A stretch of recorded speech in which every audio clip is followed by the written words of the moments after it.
اور ایک واقعہ اس طرح ہے کہ ایک دن حضرت سیدنا موسیٰ علیہ السلام تقریر فرما رہے تھے، اتنی پر اثر تقریر تھی کہ سارا مجمع جو تھا نا وہ رونے لگ گیا۔ اسی روتے روتے ایک بندے نے سوال کیا کہ موسیٰ علیہ السلام اس وقت آپ سے بھی کوئی بڑا عالم ہے، کوئی اور عالم ہے؟ نہیں، میں۔ حالانکہ یہ جواب غلط نہیں ہے، جواب معنوی طور پہ صحیح ہے کہ آپ اللہ کے نبی ہیں، اللہ کے رسول ہیں، آپ سے بڑا عالم کون ہے؟ لیکن لفظی طور پر یہ اللہ کی شان کے مطابق نہیں۔ ان کو کہنا یہ چاہیے تھا کہ واللہ اعلم، اللہ جانتے ہیں، فوق کل ذی علم علیم، اللہ نے ایک سے ایک بڑا عالم پیدا کیا ہے۔ ان کا یہ کہنا کہ میں بڑا عالم ہوں یہ اللہ کی ذات کو پسند نہیں آیا، اس لیے امتحان میں آ گئے۔ اور یہ بھی اصول ہے کہ جتنی شان بڑی ہوگی نا، ان کی چھوٹی غلطی پر بھی اتنی عتاب ہے۔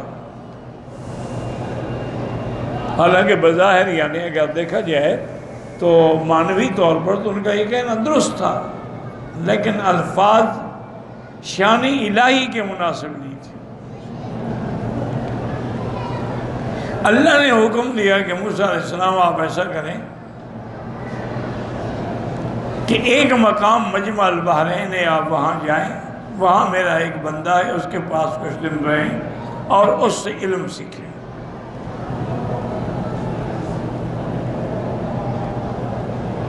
تو یا اللہ میں کیسے وہاں جاؤں گا؟ اللہ نے فرمایا بس تم ایسا کرو،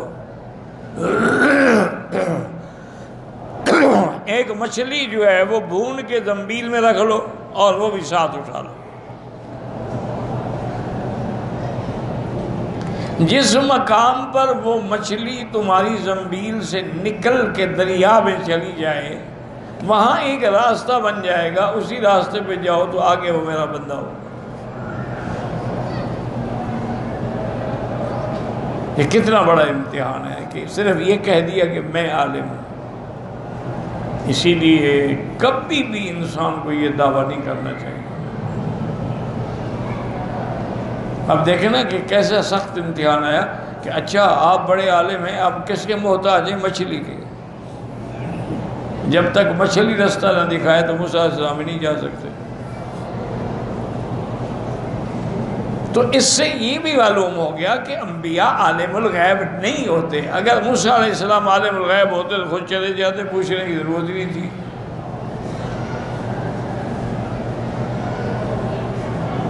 آپ نے اپنے یہاں تو لفظ ہے نا لفتح، فتح کہتے ہیں ایک نوجوان یا غلام، لیکن یہ غلام نہیں تھے، یہ یوشع ابن نون ہیں جو آپ کے ساتھی ہیں، جو بعد میں ان کو نبوت بھی ملی۔ تو موسیٰ علیہ السلام اور یوشع ابن نون دونوں چل پڑے، اور وہ زنبیل بھی ہاتھ میں ہے اور اس میں بھنی ہوئی مچھلی بھی ہے، جہاں رہتے وہی کھانا کھاتے، وہی ناشتہ کرتے، پھر جو بچ جاتے تو اس کو اس میں رکھ دیتے۔ ایک دن اتفاق ایسا ہوا کہ حضرت موسیٰ علیہ السلام بھی سوئے ہوئے تھے، حضرت یوشع بھی، اور وہ مچھلی جو ہے نا زندہ ہو کے نکلی اور دریا میں داخل ہو گئی۔ یہاں سے اللہ نے یہ بھی بتلا دیا میں چاہوں تو موت دوں اور میں چاہوں تو موت کے بعد بھی زندہ کر دوں۔ قرآن میں جتنے قصے ہیں وہ کوئی تاریخی قصے نہیں ہیں، ان کے ایک ایک لفظ میں حکمت ہے۔ اب دیکھیں کتنا بڑا عظیم واقعہ ہے کہ ایک مچھلی زندہ ہو جائے، کھاتے رہے اور جو بچ گئی زندہ ہو گئی۔ پھر صرف زندہ نہیں ہو گئی، دریا میں بھی چل پڑی۔ اچھا جہاں دریا میں گئی وہ سوئنگ کی طرح راستہ بنتا گیا، پانی ادھر ادھر ہو گیا، راستہ درمیان میں بن گیا۔ اٹھ کے چل پڑے۔ اب جب آگے گئے تو موسیٰ علیہ السلام نے فرمایا کہ آج تو سفر میں ہم بھی بہت تھک گئے، اتنا تھکاوٹ تو پہلے کبھی نہیں ہوئی۔ اصل میں منزل مقصود سے آگے نکل گئے نا، پھر تھکاوٹ تو ہونی تھی۔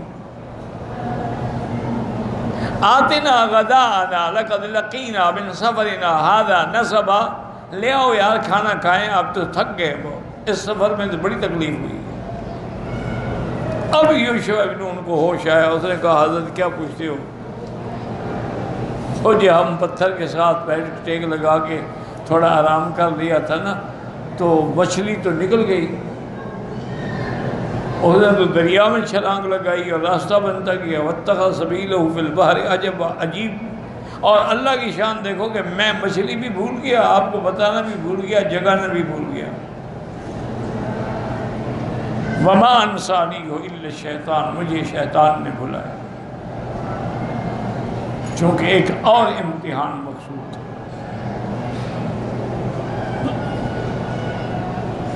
اور یہاں سے یہ مسئلہ بھی ثابت ہوتا ہے کہ انبیاء پر بھی نسیان ہو سکتا ہے، چونکہ یوشع بن نون بھی تو بعد میں نبی تھے نا۔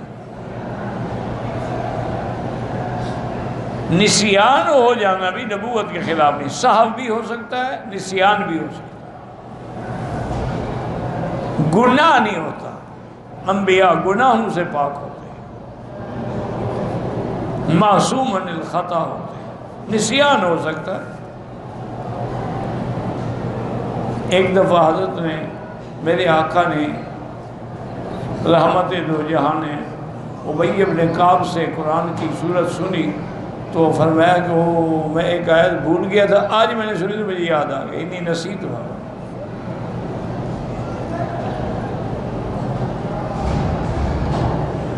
تو حضرت موسیٰ علیہ السلام فرمایا وہ اللہ کے بندے، وہی تو مقصد تھا، وہی مقام تھا۔ قال ذلک ما كنا نبغي، وہی تو ہم ڈھونڈ رہے تھے۔ فارتدا علی آثارہما قصصا، اپنے نقش قدم پہ واپس لوٹے۔ اب جب واپس لوٹے تو آگے دیکھا تو اللہ کی شان و راستہ اسی طرح کھڑا ہے۔ یہ نہیں کہ پانی مل جائے، نہیں، وہ جو سرنگ بنی تھی نا وہ اسی طرح ہے، کیوں جس کے لیے راستہ بنایا گیا وہ ابھی آیا ہی نہیں، تو راستہ تو کھڑا ہے۔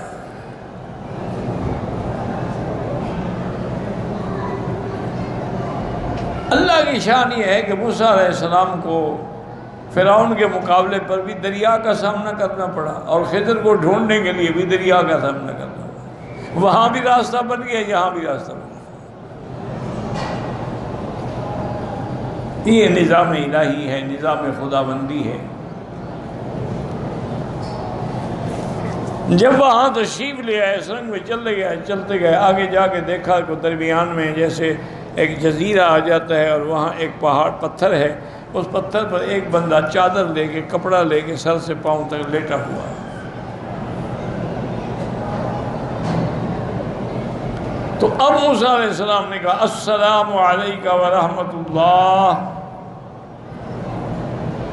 تو انہوں نے کپڑا تو نہیں ہٹایا، لیکن کہا اچھا وعلیکم السلام یا موسیٰ نبی بنی اسرائیل۔ موسیٰ علیہ السلام تو اسی پہ گھبرا گیا کہ اس کو کیسے پتہ چل گیا کہ میں کون ہوں۔ اس کے بعد وہ اٹھ کے بیٹھ گئے، انہوں نے فرمایا کہ ہاں بتاؤ موسیٰ علیہ السلام تم کیوں آئے ہو؟ اس نے کہا میں آپ کے پاس رہنے کے لیے اور کچھ سیکھنے کے لیے آیا ہوں۔ انہوں نے کہا کہ موسیٰ علیہ السلام دیکھو بات سنو، اللہ نے آپ کو ایک علم دیا ہے، علم شریعت، تو وہ میرے پاس نہیں ہے، اور اللہ نے مجھے ایک علم دیا ہے تکوینی طور پہ، وہ آپ کے پاس نہیں ہے۔ تو تمہارا علم تمہارے پاس ہے اور میرا علم میرے پاس ہے، تو گزارا کیسے ہو سکتا ہے؟ علم ہی نہیں ملتے آپس میں۔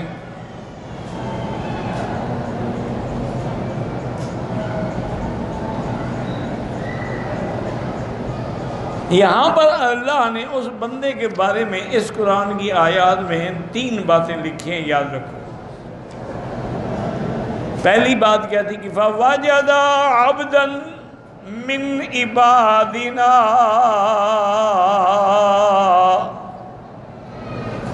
کہ وہ بندہ میرے بندوں میں سے تھا. نبی ہو تو بندے ہیں اور رسول ہو تو بندے ہیں، سب اللہ کے عبد ہیں. پہلی چیز یہ ہے کہ وہ میرے بندوں میں سے تھا. جس کو اللہ کہیں میرا بندہ تو کتنی بڑی شان ہوگی. ساری مخلوق اللہ کی ہے، لیکن جب اللہ خود فرمائے کہ یہ میرا بندہ ہے.